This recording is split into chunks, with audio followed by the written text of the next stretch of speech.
ভাষার মাস চলছে।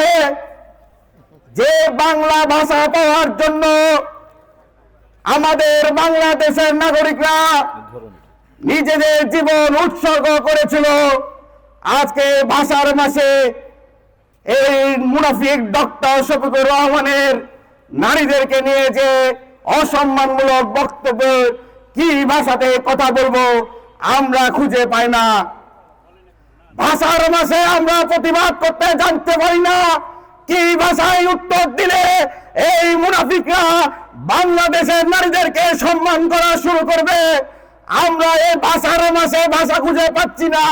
কি করলে এই জামাতের ভণ্ডরা ক্ষমতার লোভে যারা অন্ধ হয়ে গেছে, যারা বাংলাদেশের মানুষদেরকে অন্যায় জুলুমে নিজেদেরকে নিয়োজিত রাখছে, যারা অনলাইনে প্ল্যাটফর্মে শিবিরে সন্ত্রাসীদেরকে লেলিয়ে দিয়ে আমাদের নারী বোনদেরকে হেনস্থা করে যাচ্ছে, এর কোনো সমাধান আসছে না।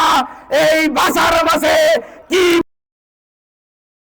এই ধর্ম ব্যবসায়ীরা স্বাভাবিকভাবে জীবন যাপন করবে?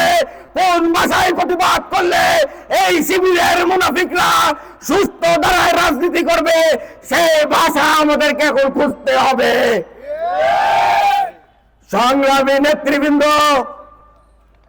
আমাদের বাংলাদেশের নারীরা, যে নারীদের পেটে আমাদের জন্ম হয়, যে আমাদের প্রিয় নবী হযরত মুহাম্মদ সাল্লাল্লাহু আলাইহি সাল্লাম, আমাদের সৃষ্টিকর্তা মহান আল্লাহ তাআলা যে নারীদেরকে সর্বোচ্চ সম্মান দিয়েছে, সেই নারীকে একটি মুনাফিক রাজনৈতিক দল ক্ষমতার লোভে বাংলাদেশের নারীদেরকে কিভাবে বন্ধ করা যায় তার প্রতিনিয়ত আমরা ষড়যন্ত্র দেখি।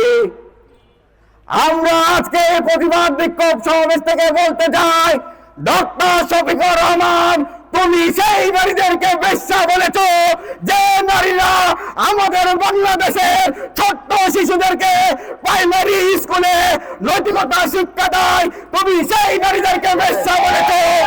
ডক্টর শফিকুর রহমান, তুমি সেই নারীদেরকে বেশ্যা বলেছো যে নারীরা আমার পিতা মাতারা যখন মেডিকেলে অসুস্থ হয়ে সুস্থতা গ্রহণ করে সেই নার্সদেরকে তুমি বেশ্যা বলেছো। তুমি সেই নারীদেরকে বেশ্যা বলেছো যে নারীদের হাতের ঘামে শ্রমে বাংলাদেশের অর্থনৈতিক মেরুদণ্ড টিকে রয়েছে, সেই লক্ষ লক্ষ শ্রমিক নারী কর্মীদেরকে তুমি বেশ্যা বলেছো। তোমাকে বাংলাদেশে তোমাদেরকে নারীদেরকে ক্ষমা চাইতে হবে।